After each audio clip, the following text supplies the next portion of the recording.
Bem, vamos começar a aula. Nós, na semana passada, estivemos a fazer este exemplo. Portanto, a utilização de um list box. Portanto, temos aqui uma lista de nomes de produtos ou de frutos. Esta lista foi colocada na janela de propriedades, mas também podia ser lido de um ficheiro quando a aplicação inicia, também era outra possibilidade, geralmente é a melhor possibilidade. Depois implementamos a parte de dar um clique aqui na lista ou de mudar de elemento, portanto sempre que é alterado o elemento selecionado, a pessoa pode fazer uma ação, pedimos como é que se obtém o índice do elemento selecionado e o valor do elemento selecionado. Implementámos este botão, o save, portanto o save abre uma caixa de diálogo e pergunta qual é o número de ficheiro onde queremos gravar.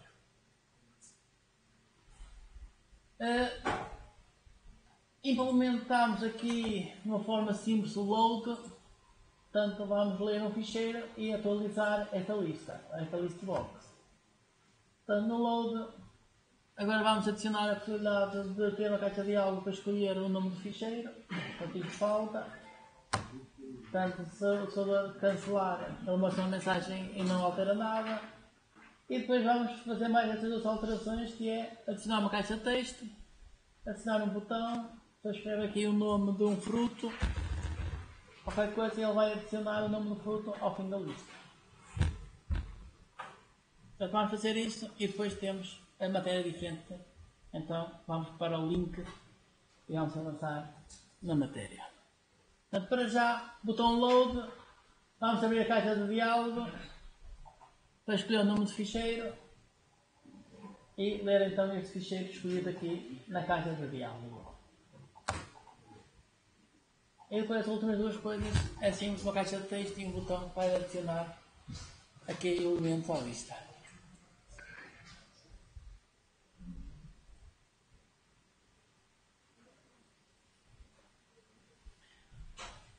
Portanto, nós vimos que na caixa de ferramentas existem controles para toolbox. Na caixa de ferramenta tem aqui controles, na verdade isto são componentes. Portanto, caixas de diálogo. Temos uma caixa de diálogo para escolher um ficheiro a abrir e uma caixa de diálogo para escolher um ficheiro a gravar. Portanto, utilizamos esta de baixo, vamos utilizar esta agora para o botão load. Portanto, vamos fazer rapidinho. Portanto, no botão load vamos abrir uma caixa de diálogo e perguntar qual é o ficheiro a ler.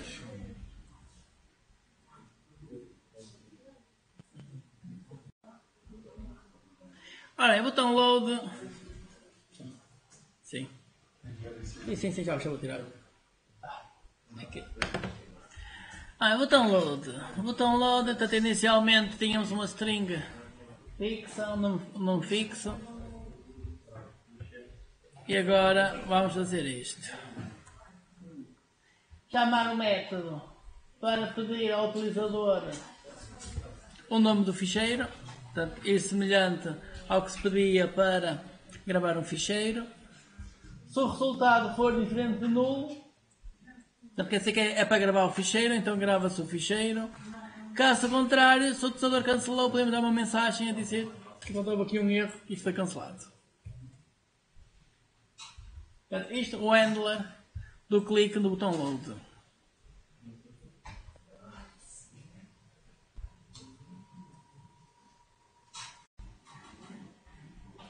Do tipo console application, link demo,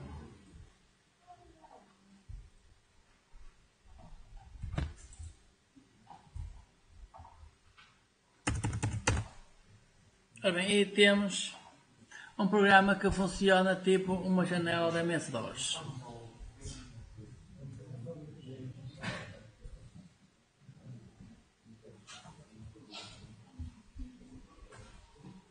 Executar isto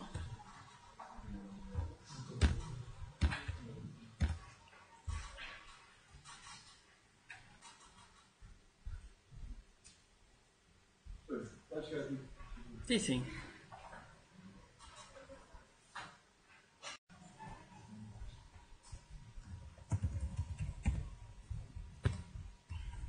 Hello world.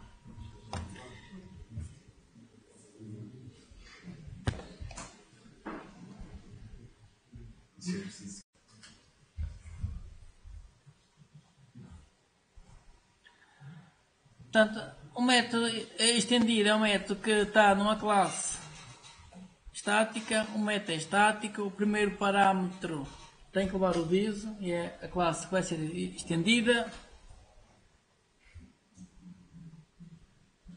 E agora vamos então utilizar isto. No main vamos criar uma string, eu vou utilizar aqui esta string. Ok, tem aqui uma string. Hello world again. Portanto, é indiferente qual é a string. Portanto, isto tem 3 palavras. Ponto. E agora, esse ponto, o nome do método é o wordCount. S.wordCount. Temos aqui que o método é uma extensão aqui à classe string. WordCount, parênteses, fecha parênteses. E agora podemos escrever isto numa consola.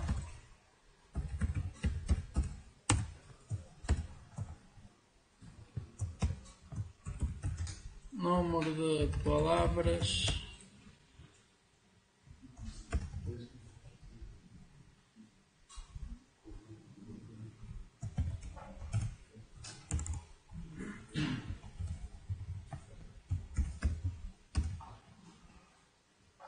E escreve o número de palavras.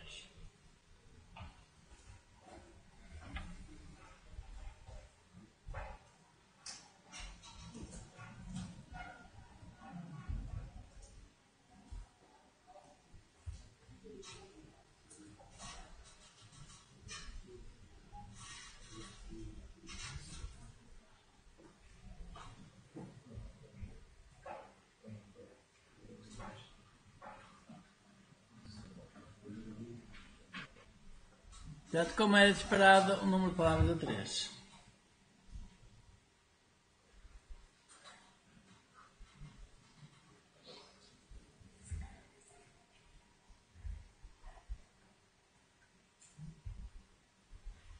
Portanto, este que temos aqui, esta instrução que temos aqui, é equivalente à seguinte.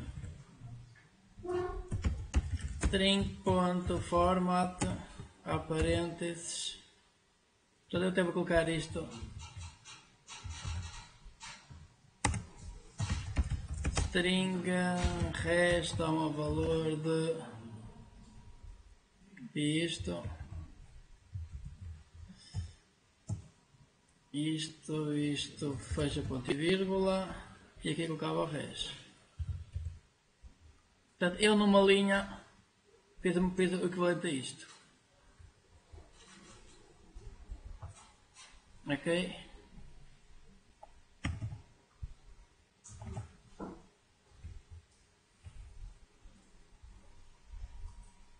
Portanto, eu vou escrever uma string, coloco aqui chaveta 0 chaveta, quer dizer que é o parâmetro que vem a seguir, mas este parâmetro que vem a seguir não é para o writeLine, mas é para esta string que está aqui. Portanto, isto na verdade é a mesma coisa que fazer string.format. Portanto, estou aqui a omitir algumas coisas.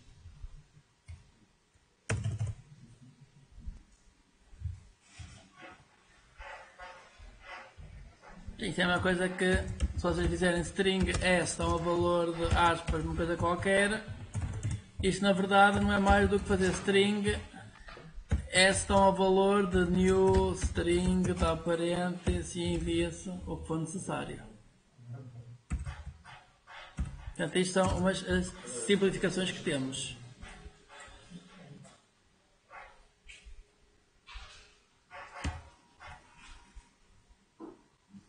Portanto, até aqui está percebido? Portanto, podemos adicionar métodos às classes já existentes. Vamos continuar. Vamos ver um outro exemplo. Adicionar um método a list à interface list. Portanto, list. Eu vou copiar o método.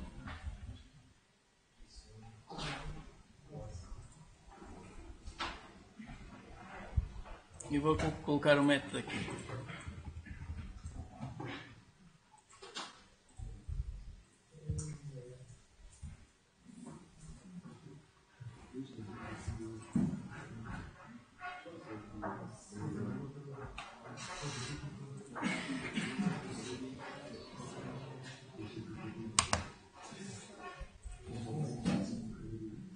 Ora bem, e list de T. Portanto, esta é uma interface. Isto é uma interface. Portanto, se eu estou a adicionar um método a uma interface, quer dizer que eu estou a adicionar este método a todas as classes que implementam esta interface. Ok?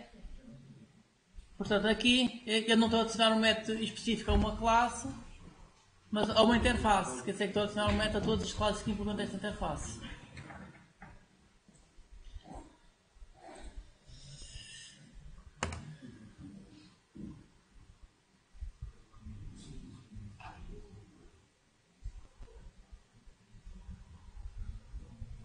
A maior parte das classes implementa esta interface. No caso, queria procurar aqui quais são as classes que implementam esta interface. A documentação parece que não tem. Isto é importante logo ter essa informação logo aqui no início.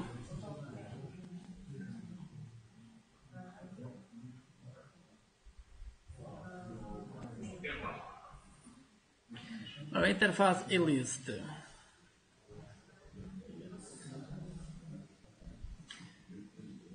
Portanto, o meta é estático. O primeiro parâmetro tem o diz. Portanto, é ao tipo de dados que estamos a estender. E depois isto recebe aqui um outro valor. Portanto, uma certa quantidade. O que faz este método é adiciona esta quantidade a todos os elementos. Portanto, vai a cada um dos elementos, percorre cada um dos elementos e adiciona, portanto, incrementa os elementos para esta quantidade. Portanto, este é o que temos aqui neste exemplo. Temos uma lista com os números de 1 a 5. Se incrementarmos aqui à lista o valor 5, então ele incrementa 5 a cada um dos valores. Portanto, o resultado dá depois o valor de 6 a 10.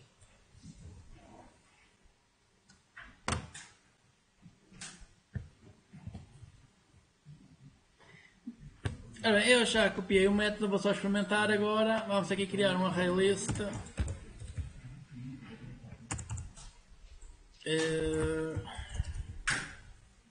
Linked list, por exemplo. Linked list de inteiros.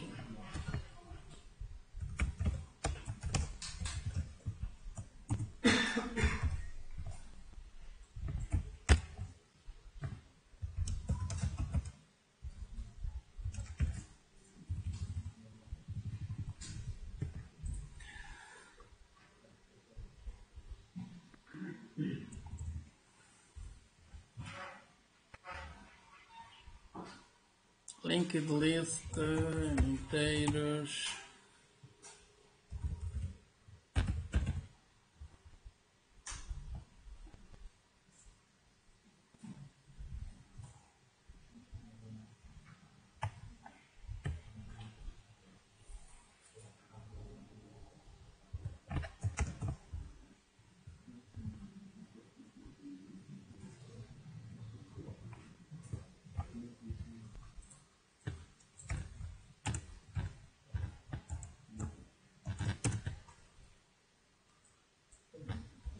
Certamente que isto deve haver uma sintaxe mais simples para utilizar, mas aqui também não é importante. Ok,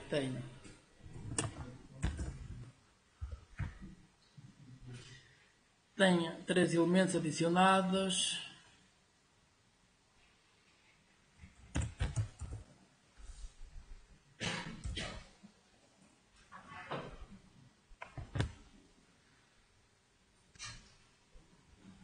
Ora bem, e o método não apareceu, portanto isso quer dizer que esta estrutura de dados não implementa aquela interface. O list implementa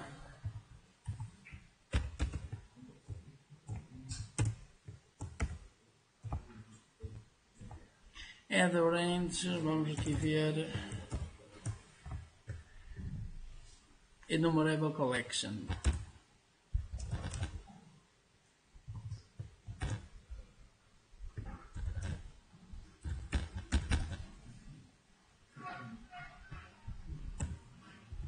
Ok. Sim, ajuda não tinha informação de quais são as classes que implementam esta interface. Adiciona-se o conjunto de elementos e agora podemos então chamar um método. Vou incrementar isto de 10. Coloca-se um ponto de paragem na última linha e vamos ver se isto foi alterado.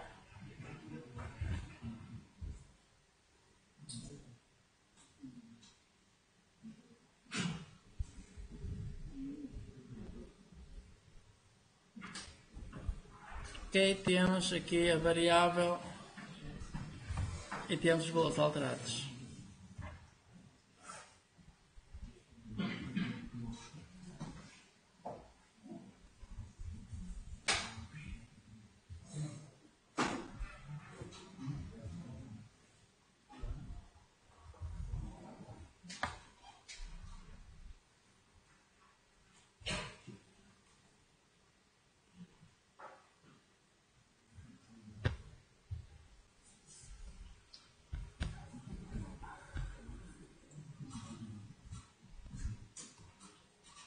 Portanto, nós podemos adicionar métodos a tipos de dados, sejam eles classes ou interfaces.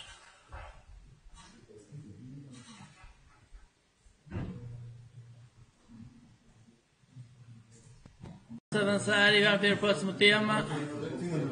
Sim, sim. Mas que nós criámos recebe 2 parâmetros. Este sim, certo. Como é que se consegue aceitar só um parâmetro? Como é que consegue aceitar só um parâmetro? Acontece é que este parâmetro, este aqui, está a algures. Onde é que está este parâmetro? Este parâmetro é isto. Portanto, o método está aqui. O segundo parâmetro é este. O primeiro parâmetro é isto. O primeiro parâmetro é o objeto do tipo. Portanto, o que ele vai receber no primeiro parâmetro é este objeto. Recebe este objeto no primeiro parâmetro, recebe este no segundo e está ao lado deste objeto. Estava a dar informação. Sim, já é bom. Ora bem, isto de adicionar métodos a classes já existentes, é assim, é engraçado, mas muitas vezes isto não é recomendado. Portanto, isso pode-se fazer aqui, pode-se fazer em JavaScript, há várias linguagens onde se pode fazer isto. Qual é o problema? O problema é que muitas vezes a pessoa até adiciona às classes já existentes um método que é útil, só que depois a linguagem muda de versão e eles próprios adicionam isso. Depois às vezes pode haver um conflito entre os nossos métodos que nós adicionamos à classe e os métodos que entretanto com uma nova versão começa a ter. Portanto, existem essas possibilidades, mas às vezes outras coisas podem ser boas ou más. Mas é interessante a pessoa poder adicionar métodos ao que já existe. Isso é interessante. Mas há que ter esta atenção. Uma solução é, aos métodos que a pessoa adiciona, dar um nome esquisito. Dar um nome esquisito a pessoa perceber que o método é nosso. Que não há depois um conflito com uma nova versão. Certo? Mas a pessoa pede ali uma marca nossa qualquer, no nome do método. Portanto, é impossível depois haver conflito com novas versões. Ora bem, tipos anónimos. Tipos anónimos. Ora bem, os tipos de dados anónimos são utilizados geralmente para coisas muito simples. Então, é muito simples. Por exemplo, eu tenho uma função e quero que a função devolva 2 valores em vez de 1. Como é que isso se faz? Portanto, como é que uma função devolve dois valores? A solução é pegar nesses valores e colocar dentro de um objeto. É o que realmente se faz. Eu quero que uma função devolva um ponto x e y. Então eu digo que a função devolve um objeto do tipo point. Uma outra solução é a pessoa devolve um objeto anónimo. Um objeto de uma classe que não tem nome. Assim, que não tem nome, não, o nome existe, só que o nome é gerado automaticamente, portanto, é um ID único, que é gerado automaticamente pelo compilador, o programador não faz a mínima ideia de qual é o nome. Portanto, não há forma de aceder a esses nomes. Vamos ver exemplos. Ora bem, os tipos anónimos são encapsulados, ou são criados através de esconder um conjunto de propriedades, através da definição de um conjunto de propriedades, isto dentro de um objeto simples. Portanto, não é necessário estar a declarar um tipo de dados. Portanto, o tipo de dados é criado pelo compilador. Ora bem, sempre que vamos utilizar um tipo anónimo, tem que o tipo da variável ser tipo var. Porquê? Portanto, o tipo var é para ser inferido. O compilador vai descobrir qual é o tipo. Como é um tipo anónimo, portanto, na verdade existe um nome, só que só o compilador sabe esse nome. Portanto, a solução é, portanto, se eu quiser que uma função receba um parâmetro do tipo anónimo, portanto, o tipo de dados vai ser tipo var. O compilador vai descobrir qual é o tipo de dados, vai ter que inferir. A mesma coisa se eu fizer um return, então o tipo de retorno é tipo var. Ok, temos aqui um exemplo muito simples. Criar um objeto, aqui com um new, abrir chaveta e aqui dentro a gente define o que quer colocar dentro do objeto. Quer colocar uma propriedade x que vai ter valor 3, uma propriedade y que tem valor 5 e ele cria um objeto, portanto ele vai criar uma classe qualquer com um número único e devolve um objeto dessa classe, vai para esta variável. Outros exemplos. MyCar, portanto é um objeto que tem uma cor, vai ser vermelha, a marca vai ser BMW, temos aqui a velocidade e agora podemos então, por exemplo, mostrar na consola qual é a cor, qual é a marca, qual é o ano do carro, por em diante.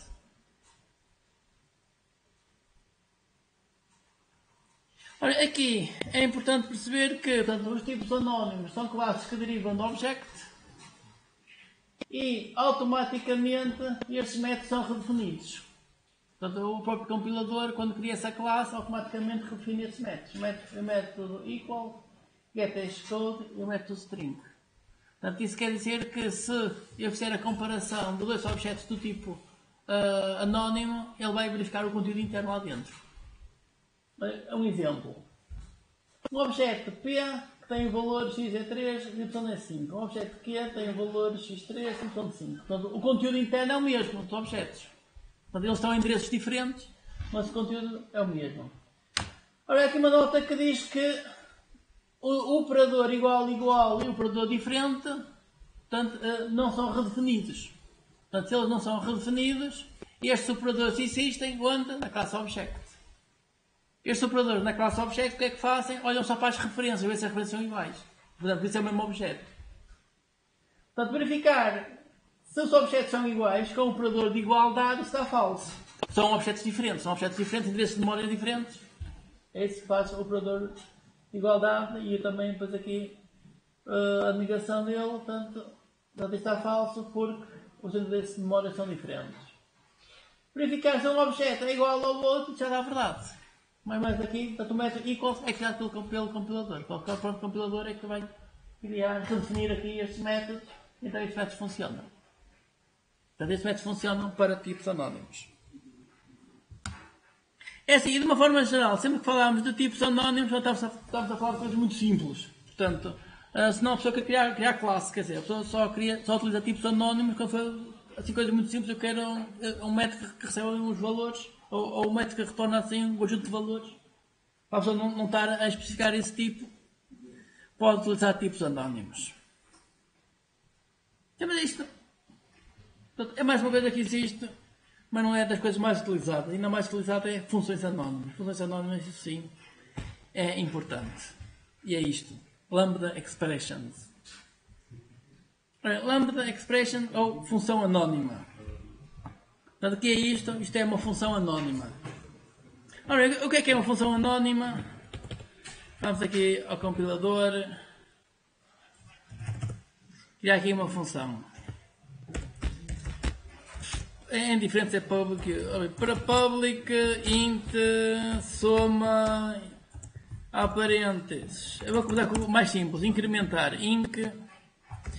Eu vou incrementar um x. Uma função que incrementa e devolve o valor incrementado. Então isso faz return.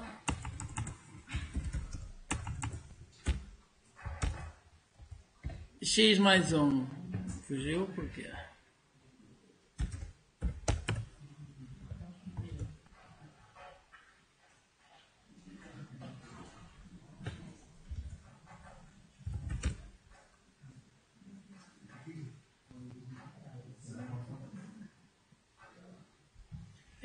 Onde é que eu estou? Sim, o problema todo é que estou aqui numa classe errada. Então eu vou colocar isto. Sim. Sim, é uma coisa. Portanto, vou colocar isto aqui no meu programa. Fora aqui da função main. Porque ali estava dentro de uma classe estética. Ora, incrementar o valor de x. Portanto, esta função é simples, portanto, não tem nada. E agora vamos ver como é que a pessoa pega nisto e passa isto para uma função anónima. Ou para uma expressão lambda, que é isso que queremos. Ora bem, função anónima quer dizer que a função não tem nome. Certo? Se não tem nome, pega-se no nome e corta-se.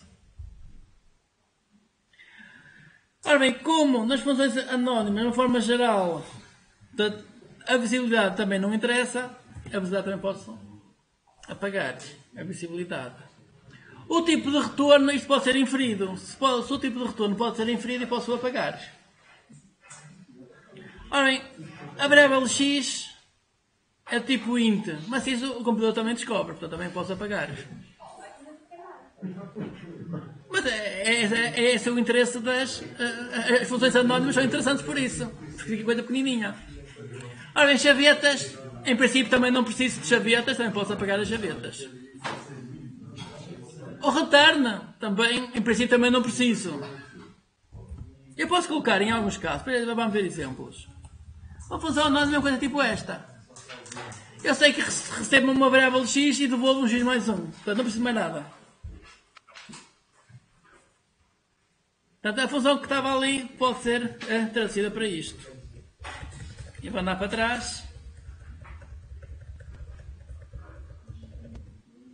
Portanto, esta função é traduzida para isto. Portanto, isto é a expressão lambda, isso que é que diz? Do lado esquerdo aqui da seta, a seta é o igual ao sinal maior. Do lado esquerdo está os parâmetros. Do lado direito está o resultado. Então vamos fazer aqui outra função. Public int soma x e y. Quero uma função para somar duas variáveis. Portanto, tenho que escrever int x, int y. E agora faço return x mais y. Ok, digam lá afinal agora o que é aqui a expressão lambda disto.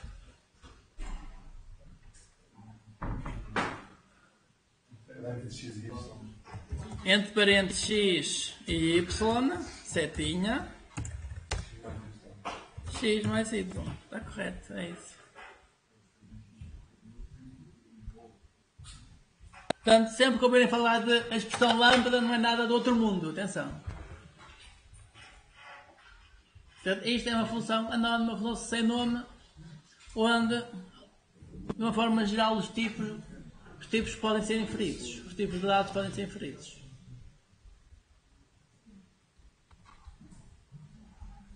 Existem aqui algumas variações que às vezes os tipos de dados podem ser difícil de inferir, portanto, ser difícil de descobrir qual é o tipo de dado e a outra pessoa define qual é o tipo de dados para ajudar o compilador. O bloco de código, a pessoa pode querer fazer muitas coisas, então pode pegar chavetas, então nesse caso terá que fazer o return. Mas de uma forma geral o que se vê é isto. Ok, vamos então ver para que é que isto serve.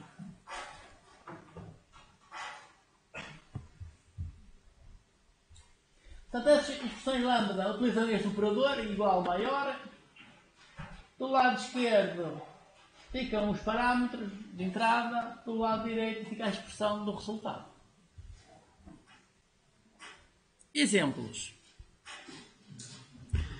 Ora bem, nós temos um conjunto de funções, portanto, funções que estendem as coleções, por exemplo, find all, count, e há muitas outras funções que são funções de extensão que vão estender as coleções. Estas funções, de uma forma geral, recebem expressões lambda. Portanto, recebem funções anónimas. Então temos aqui um exemplo. Temos aqui uma lista de inteiros. E agora eu quero, por exemplo, descobrir todos os números pares.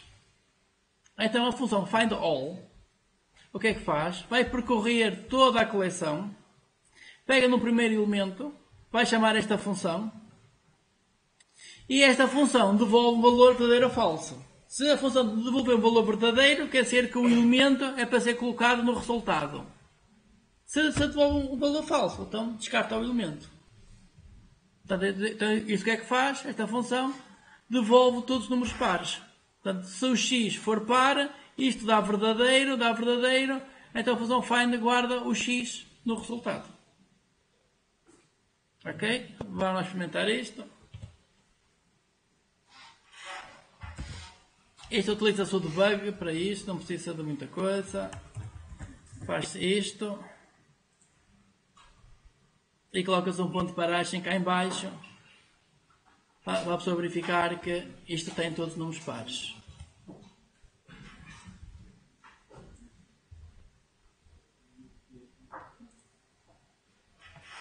Eu vou aqui alterar estes números 10, 20, 5 e 11.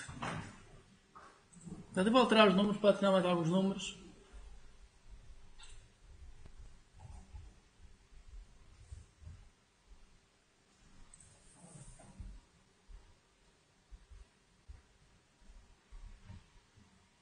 Se executar isto, eu posso assim verificar que esta lista tem realmente só os números pares. Então eu coloco um ponto de paragem. Isto vai parar já depois de executar a instrução. Ok, parou nesta linha, agora eu venho aqui ver o que é que isto é. E tenho aqui os números pares. 10, 24.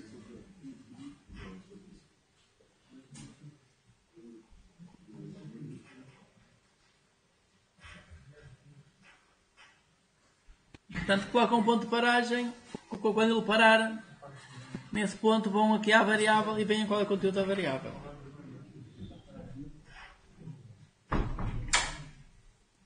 Agora eu quero uma instrução semelhante, mas para obter todos os múltiplos de 5. Portanto, podem fazer uma expressão semelhante para obter todos os números de 5, ou os múltiplos de 5. Portanto, na ordenação, para cada número, ele utiliza esse próprio número para ordenar.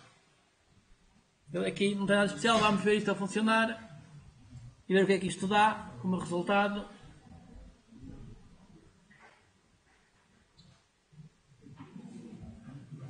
Ora bem, esta função lambda parece esquisita, mas já explica o que é que serve.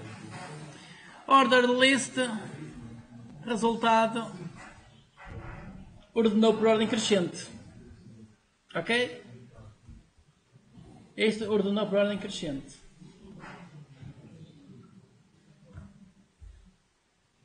Então agora a minha pergunta é: como é que eu ordeno por ordem decrescente?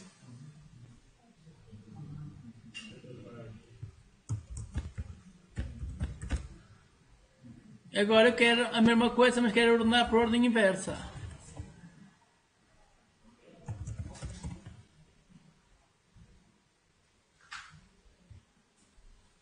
Se eu quero ordenar por ordem decrescente, é só colocar sinal menos. Eu vou ordenar pelos números ao contrário. Portanto, coloco o sinal menos nos números, ficam todos negativos e ordeno. Não, mas só não faz sentido. Não, mas faz sentido. Porque eu para cada x, portanto, eu vou utilizar este valor para a ordenação. Portanto, eu recebo um X, em vez de utilizar o próprio número para ordenação, não. Este número vai ser ordenado com o seu negativo. Porque é sempre que isto pode ser objetos. Nem sequer são inteiros, mas são só objetos. Quando este objeto, eu vou utilizar aqui este valor para ordenar.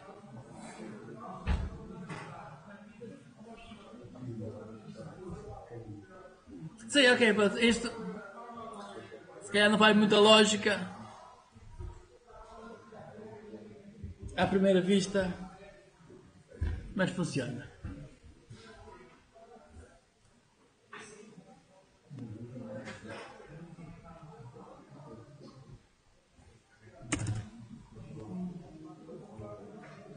Podemos avançar? Como é que é a ordem por ordem decrescente? Sim. Certo. Então eu vou explicar. Sim, vou explicar o mecanismo. Portanto, eu quero ordenar estes números 10. A seguir ao 10 quero ordenar o 20. Depois quero ordenar o 3. Imagina só estes 3. Eu quero ordenar estes 3 números. O que é que acontece? A expressão lambda recebe o 10. E então eu digo, quando receberes o 10, utiliza o número 10 para ordenar. Quando receberes o número 20, utiliza o número 20 para ordenar. Quando receberes o número 3, utiliza o número 3 para ordenar. Ok, portanto, se eu pegasse nisso e dissesse, quando recebes o número 10, utiliza o número 20 para ordenar. Multiplica isto por 2. É a mesma coisa. Portanto, na verdade, o que é que ele ia utilizar? Ia utilizar o número 20 para ordenar o 10, ia utilizar o número 40 para ordenar o 20 e ia utilizar o número 6 para ordenar o 3. É a mesma coisa. Portanto, a questão é, quando eu receber isto, eu vou utilizar isto para ordenar. A seguir, vamos fazer um outro exemplo.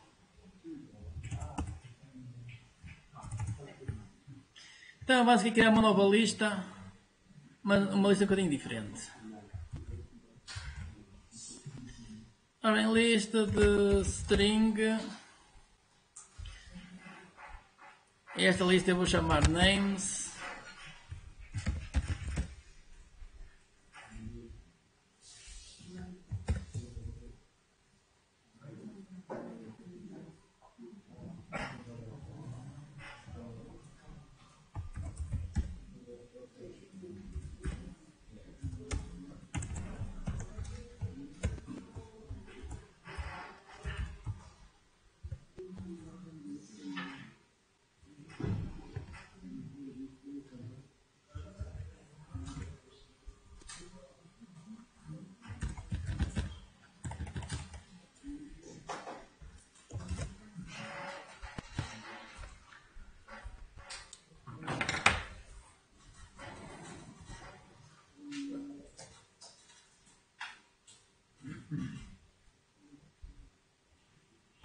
Ora bem, e agora eu quero ordenar esta lista de nomes. Agora a questão é, afinal, qual é o meu critério de ordenação? E o meu critério de ordenação é o seguinte. Eu quero que façam o reverso do nome e ordenem por ordem alfabética. Esse nome ao contrário e ordenem por ordem alfabética. É isso que eu quero fazer. Portanto, eu quero o inverso do nome e depois esses inversos foram ordenados para a alfabética.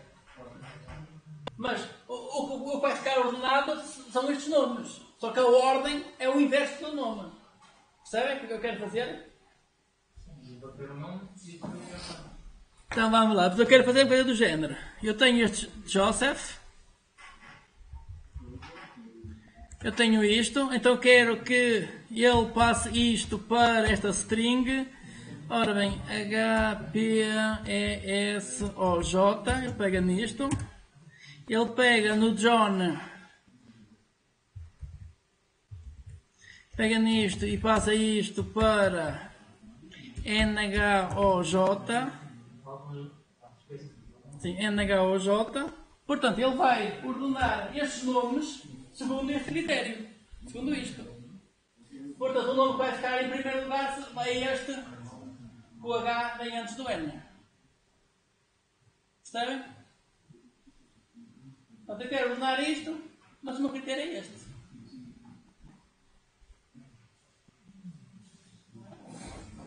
Ok? Faz sentido? Então vamos lá fazer isso.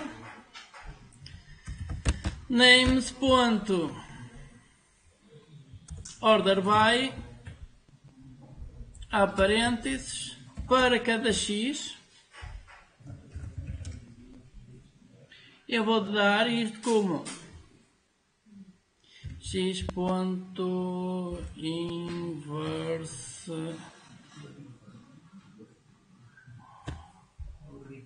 ou reverse, talvez reverse, a parênteses fecha parênteses, ponto e vírgula.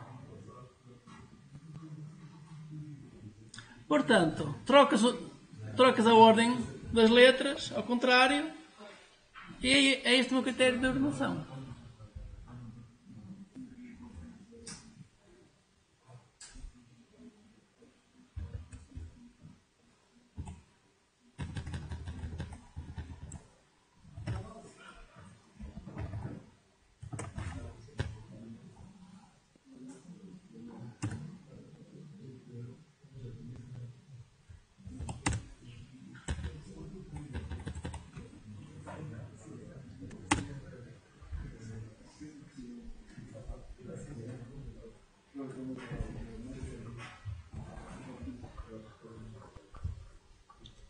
Ficou percebido o order by? Ok. Então a gente diz que quer ordenar um valor com o outro. Por isso qual valor vai ser utilizado para ordenar.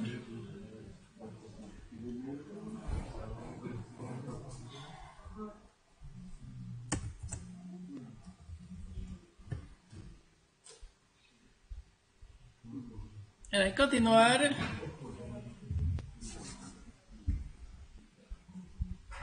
Vamos ver agora a função findAll.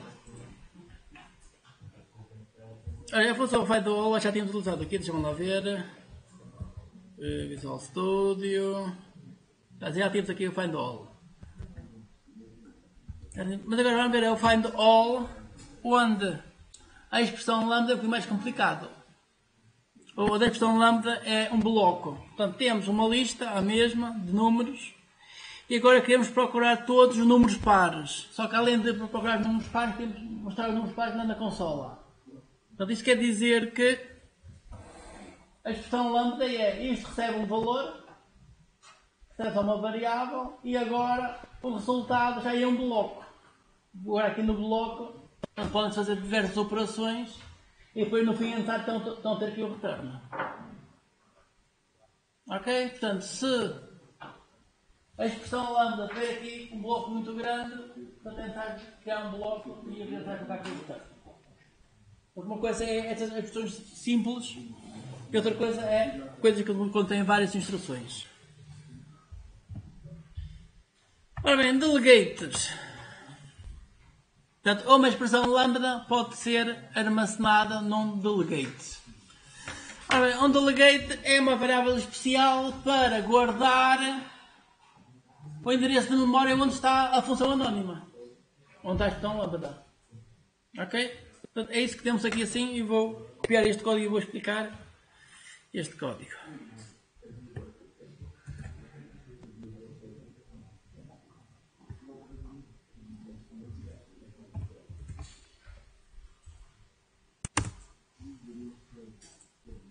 Bem, temos aqui uma expressão lambda. A expressão lambda é não recebe nada e devolve um valor verdadeiro. Portanto, isto é uma variável para armazenar o endereço de memória onde fica esta função. E temos que dizer que esta variável, portanto, aponta para uma função deste tipo. Function não recebe nada e devolve um valor booleano. Portanto, isto aqui entre menor e maior tem que ter os tipos de dados, dos parâmetros e no fim tem o tipo de retorno. Como só tem o retorno, só tem um valor, é o retorno. Exemplo, outra, a expressão lambda recebe um x e devolve um valor booleano. X menor que 10 não dá um valor booleano. Então isto tem que ter, recebe um parâmetro, que é, este x é um inteiro e o resultado é um valor booleano. Por exemplo, eu quero a função soma. A função soma é, eu recebo o x e o y e dou como resultado x mais y. Portanto, eu tenho aqui a expressão lambda da soma de dois valores. E então agora a questão é, qual é o tipo de dados que eu vou colocar aqui atrás? Func de que é? Int para o x, int para o y e int para o resultado. Ok?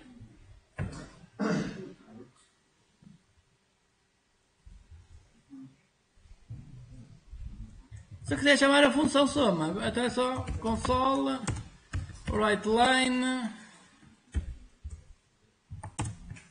a parênteses, soma, a parênteses 2 e 3, e isto deve dar um resultado de 5.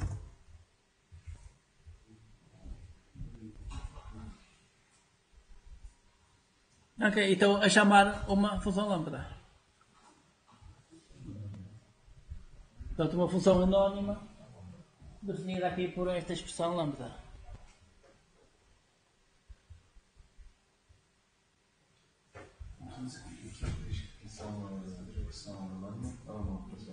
É assim, a expressão lambda é isto. Isto é a expressão lambda. Portanto, isto é uma função anónima.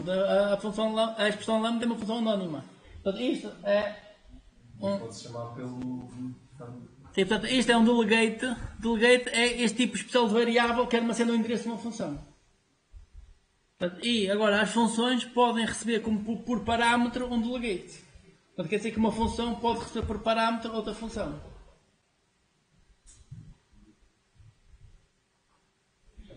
Ok? Ok, é verdade que isso torna as coisas um bem mais complicadas. Porque agora as funções, em vez de receber valor, também podem receber funções e depois há umas funções que recebem por parâmetro por ambiente. É assim, há casos especiais onde isto é muito útil. Mas são casos especiais. Em algumas estruturas de dados, por aí em diante, isto é útil ter funções que recebem funções. Mas assim, isto não é nada de especial, porque na verdade isto podíamos ter uma classe e tínhamos a função dentro de uma classe. E enviava-se ao objeto e depois a pessoa chama a função do objeto. Também a pessoa resolve isto sem ter estas expressões. Estas expressões lambda. Sim, mas acontece é que depois temos tanto... Hoje em dia está muito na moda um pouco as linguagens funcionais. As linguagens funcionais são linguagens onde tudo é uma função, onde as funções recebem funções, por aí em diante. E então que depois aquilo cria assim um código. Assim, eu não gosto muito, porque o pessoal acha muito giro. Por isso imaginem isto. Portanto, isto pode ser qualquer coisa em Scala, F#. Eu faço isto. Chamo a função A, a função chama-se, tem este nome, e agora envio o 3 e o 4, o 1, o 2 e o 3.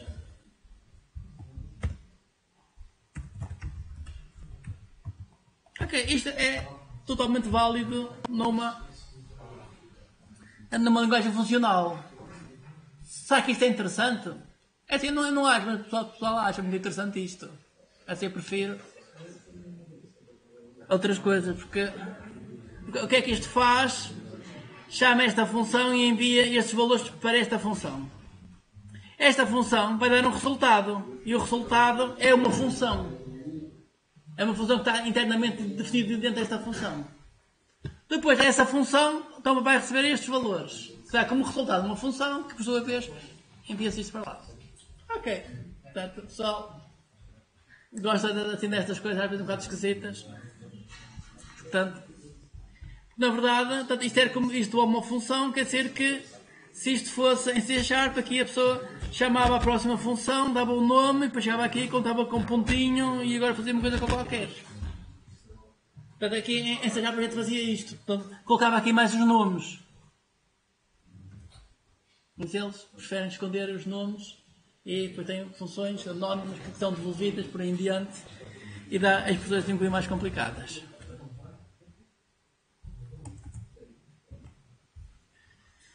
Ok, está visto? Vamos continuar.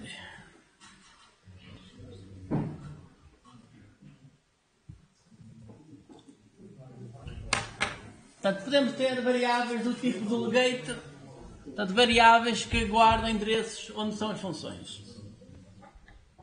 E, geralmente aqui, apontar para as funções anónimas. Vamos agora então para o tema principal, que é o link. Portanto, nós podemos dar isto tudo só para... Agora podemos então utilizar isto no link. Ora, o link, portanto, isto é semelhante ao SQL. Portanto, isto tem o from, portanto, isto especifica qual é que é a fonte de dados. O where para fazer os filtros. O select para selecionar os elementos que vão ser colocados no retorno. Group para agrupar o resultado, order by para ordenar. Ora bem, existem funções de extensão para as coisas todas, para o where, select, group, order by e muitos mais outros. Portanto, isso quer dizer que a pessoa pode ter uma coisa muito semelhante ao link utilizando só as extensões às coleções. Portanto, nem é necessário utilizar link. Depois posso mostrar alguns exemplos que tem lado a lado utilizando as funções de extensão ou então o link. É igual. Então, estas funções foram depois também criadas como funções de extensão e as duas coisas acabam por ser muito semelhantes. Vamos aqui ver um exemplo. Temos um array de números e agora então temos aqui a expressão link. É assim, isto tem a ordem inversa do que a pessoa escrevia em SQL. Em SQL a gente escrevia selecionar o número from isto, onde aquilo. Portanto, a ordem é um bocadinho diferente. Aqui a ordem foi trocada para a pessoa ter logo no início qual é a coleção. Portanto, logo na primeira linha já tem logo qual é a coleção para a pessoa para depois a própria ideia que conseguir ajudar no resto. Então o que é que temos aqui? Para cada número existente em numbers, portanto, neste array, onde o número é menor que 5, portanto, vamos pegar nestes números e vamos fazer uma seleção só pelos números menor que 5. E depois o que é que vamos fazer? Portanto, isto dá como resultado todos os números menor que 5. E então pega-se nesses números e coloca-se o select número, portanto ele coloca isso no resultado. Vamos lá experimentar, ver se isso funciona e depois vamos fazer uma coisa um bocadinho diferente. Para ver se isto ficou percebido.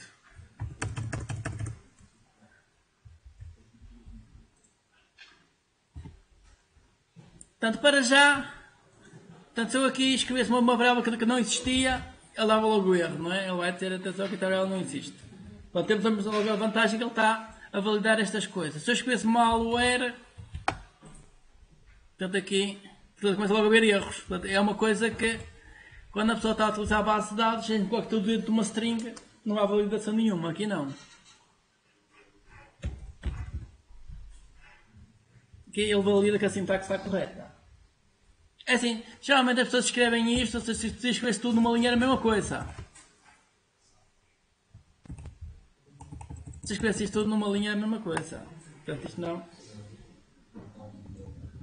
Olha, qual é o resultado esperado por isto? O resultado esperado por isto é...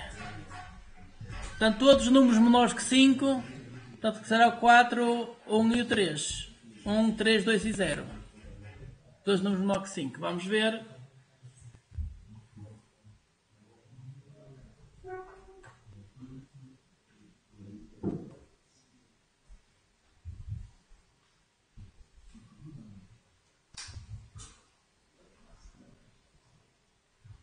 Ok, vamos aqui ao resultado.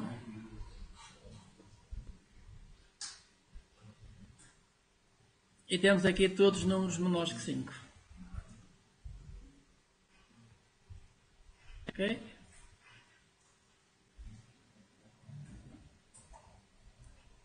Isto era fácil porque eu já tinha ali, já estavam nos apontamentos. Agora basta fazer uma coisa diferente. Ora bem, eu quero,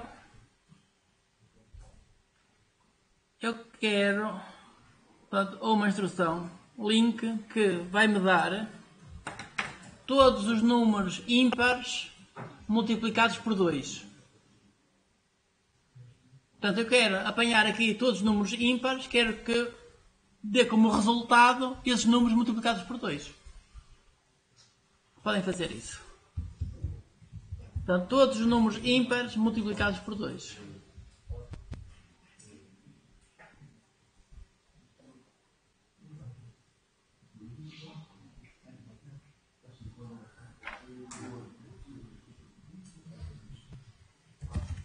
Var double. Ora, ímpar é even ou odd? É odd. Dá um valor de. Portanto, isto é from. Para cada número existente nesta coleção. Nesse caso, vamos fazer a evidência. Estamos a criar essa variável. Sim. Esta pessoa escolhe um número para uma variável. Portanto, não é estar a escolher a variável nem nada. Eu quero todos os números ímpares multiplicados por 2.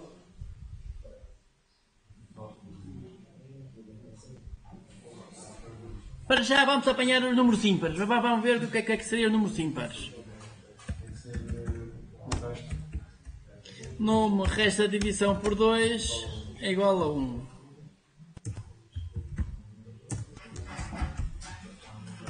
Portanto, isto é apanhar números ímpares.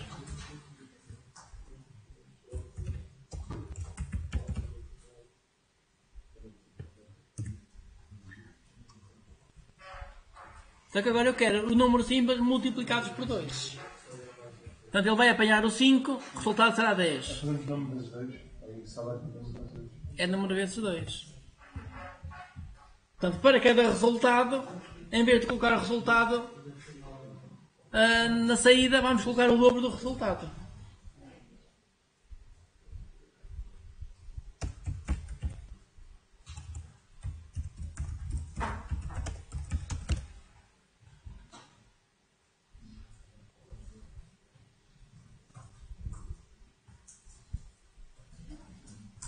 Portanto, criar uma função equivalente ao link não é mais do que um ciclo percorrer os elementos todos e fazer alguma coisa.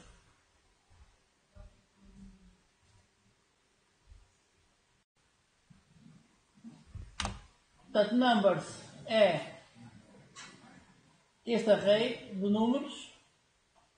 Utiliza o where para fazer um filtro. Se para cada x eu só quero no resultado os números onde isto é verdade. Aqui faço logo um filtro. Portanto, isto vai dar uma coleção de números. Pego nessa coleção, seleciono e para cada número deste resultado aqui, eu vou colocar no resultado o dobro. Portanto, isto faz a mesma coisa que isto. Só que utiliza a expressão lambda. Executar, o ponto de paragem está ali, vamos executar, isto tem que estar igual nos 3 casos. Vamos ver primeiro a expressão lambda, aqui é o link resultado dá 10, 2, 6, 18 e 14. Segundo, resultado 10, 2, 6, 18 e 14. Deu igual. Terceiro,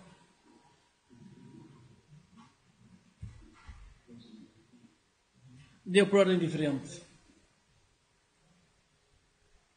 Os números, acho que está mal, deu aqui um 2, tínhamos um 2 aqui. Tínhamos 2, está. Os valores são os mesmos, mas é por ordem diferente. Porquê? O Cycle for Each garante que percorre todos os elementos para não garantir uma ordem. Como não garantir uma ordem, podia ser a ordem de qualquer.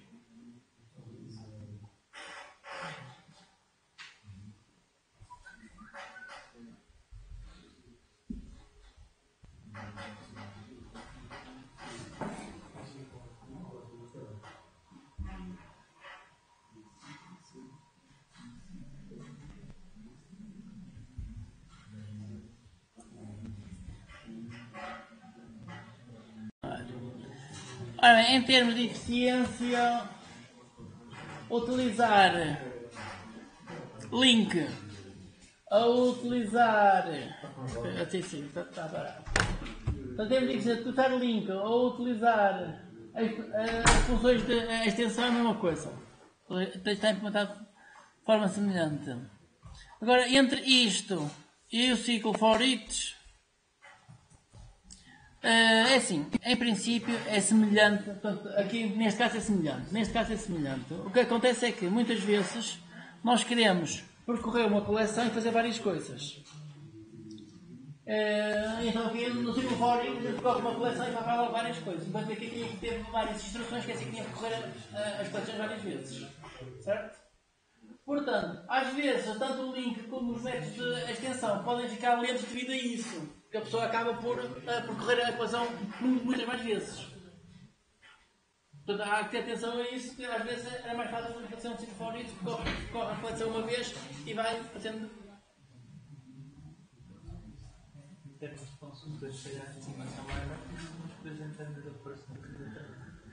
É assim, portanto, há pessoas que gostam de utilizar isto, gostam de utilizar os métodos de extensão, há pessoas que gostam de utilizar o link. É assim, é perceber que isto pode complicar, não é? Isto pode complicar muito, mas tanto complica um como o outro, fica igual. Portanto, as coisas acabam por ser todas muito semelhantes. Portanto, isto é uma coisa que portanto, entre isto e isto, portanto, isto que está ali é igual a isto.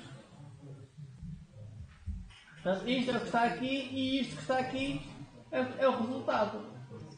Portanto, nós na expressão link temos só os resultados, aqui temos a variável que recebe e o resultado. O resto, portanto, isto, como se vê, é fácil passar de um para o outro. Isto podia ter aqui até um botãozinho que passava automaticamente, cheirava um código ao outro. Portanto, isto é muito semelhante. Bem, vamos continuar.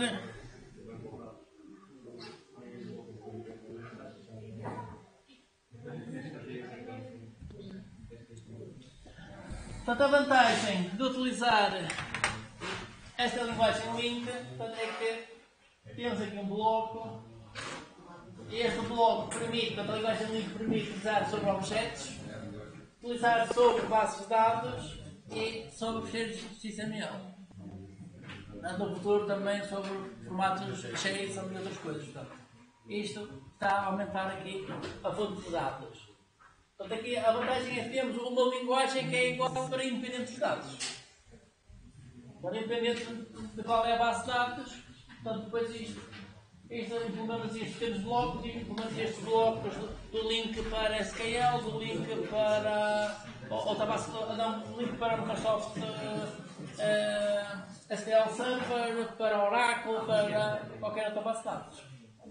A ideia é termos uma linguagem comum para aceder aos dados independente do tipo de dados.